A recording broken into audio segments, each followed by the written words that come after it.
So that's kind of why, years ago, the government said, we need to do something that makes us unique. We need to bring business in because we are a small island. We don't have a lot of natural resources. We depend upon other people. And, they did a lot with, I know there's a lot of the tech sectors down there.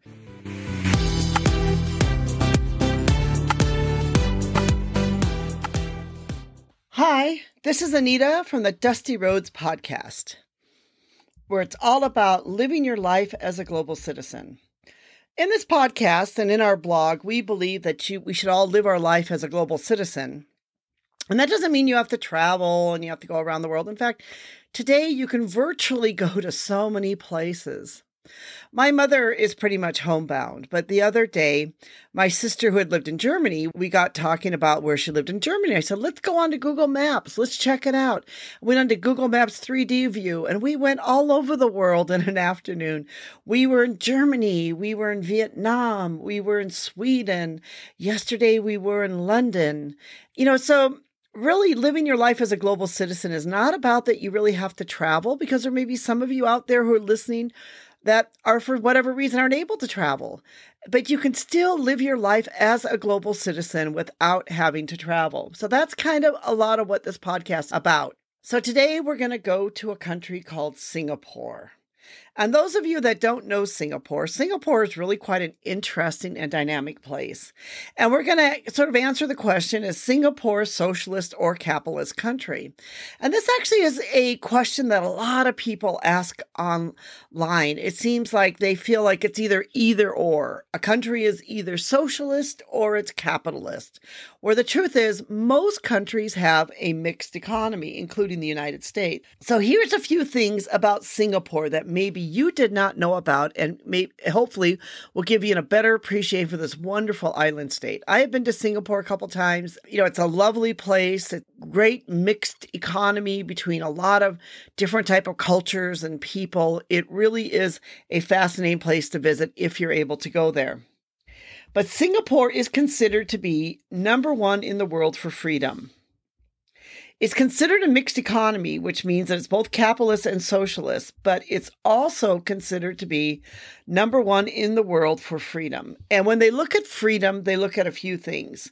This is with the Heritage Foundation. So, there's different groups I know that sort of like rate things differently. And this one just happens to be from the Heritage Foundation. And some of you out there might say like, I don't know that, right? Why isn't America rated number one for freedom? Maybe America should be. I don't know. But really, Singapore is rated number one because the rule of law, which includes property rights, judicial effectiveness, and government integrity, government size, which includes the tax burden, government spending, and fiscal health. And 3 is regulatory efficiency, which factors in business, labor, and monetary freedom, and open markets. Open markets include trade, investment, and financial freedom. So that is those things that they look at to say that Singapore is rated number one in the world as far as freedom. It is interesting to note here that on the same one by the Heritage Foundation, America was rated 25th for freedom. So Singapore was recently rated number 2 after Hong Kong, but because of many of the problems in Hong Kong, that has now changed and Hong Kong has dropped down in the ratings. But, certainly other countries such as Switzerland, Ireland, New Zealand, Luxembourg, Taiwan, and Estonia all have quite high ratings. So then those are ratings before the United States. This is surprising since the United States, like Singapore, is considered a mixed economic system, and America shows both, capitalism and socialism. Yet Singapore consistently ranks higher than the United States for financial freedoms.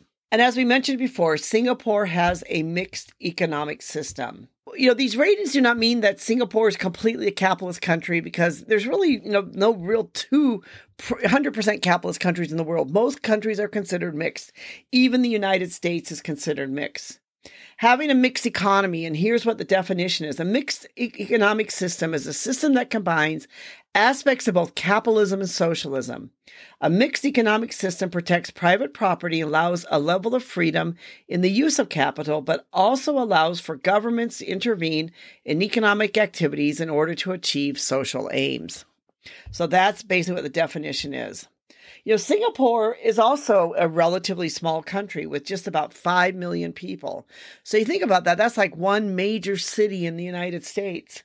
The island nation is so unique because it's very small landmass, but it also has few natural resources. So that's kind of why, years ago, the government said, we need to do something that makes us unique. We need to bring business in because we are a small island. We don't have a lot of natural resources. We depend upon other people. And, they did a lot with, I know there's a lot of the tech sectors down there. Singapore has been really smart in the way that they have invested their economy. There's a British online magazine called Unheard that said this about Singapore and its land ownership. The Singaporean state owns 90% of the country's land. Remarkably, this level of ownership was not present from the beginning. In 1949, the state owned just 31% of the country's land. It got up to 90% land ownership decades of forced sales, or what people in the U.S. call eminent domain. The Singaporean state does not merely own the land, they directly develop it, especially for residential purposes. Over 80% of Singapore's population lives in housing constructed by the country's public housing agency, HDB. So, Singapore, they own a lot of land, but yet the people there have a great lifestyle because of the fact that they're living in some pretty nice apartments, which are owned by the state. Because the government owns so much land, because land is so valuable there, because it's such a small amount of land, that means that Singapore cannot be a pure capitalist society. So it really is a country that has some aspects of socialism to it. And they went on and said that there are state-owned enterprises, which are called government-linked companies. There are sovereign wealth funds, and that Singapore government owns a large share of 20 companies. Together, these companies make up 37% of the market capitalism of the Singapore stock market. So the government, in Singapore is heavily involved in Singapore, but yet Singapore is ranked still number one for freedom, which is sort of interesting when you think about this. So this mix between capitalism and socialism does not mean there's a lack of freedom in Singapore. Quite the opposite is true. It means that because of it, these people are given quite a bit of freedom. People's Policy Project talks about what they call the case of Singapore when they said, the case of Singapore raises an interesting question. What is it people care about when it comes to capitalism and socialism? Is capitalism primarily about market and private ownership? Relatedly, is socialism primarily about ending markets or promoting collective ownership? Often these things are bundled together, but they are logically and practically separable. Singapore and Norway, among others, show that it's quite possible to collectively own the means of production while also using price systems to assist in the allocation of productive factors. That is what market socialists have been saying for 100 years. So that's why it's sort of interesting to study Singapore, because of the fact that Singapore is considered a very free country, that people there consider themselves to have quite a bit of freedom. The lifestyle in Singapore is very good. If you've been to Singapore, it's an extremely clean city. The people there live a relatively good life. And yet at the same time, the government owns quite a bit. And this is very different than what we, I guess as a lot of, me being an American will say that we believe that instead we should, it should be all private ownership. So Singapore is kind of a case, a little bit of the opposite of what they call a country that has a lot of government ownership, but yet works, and the people there live a relatively good life. Whether you agree or disagree with this, I know there's going to be a lot of people out there going to say, I don't agree with this. This is wrong. It should be pure capitalism. Yeah, there is a case for that too. But at the same time, I think that it's important when you're living your life as a global citizen that you understand all the countries in the world and how they function and how they work and see the good in all of them. And Singapore, for me, is one of these cases of a country that has a lot of good.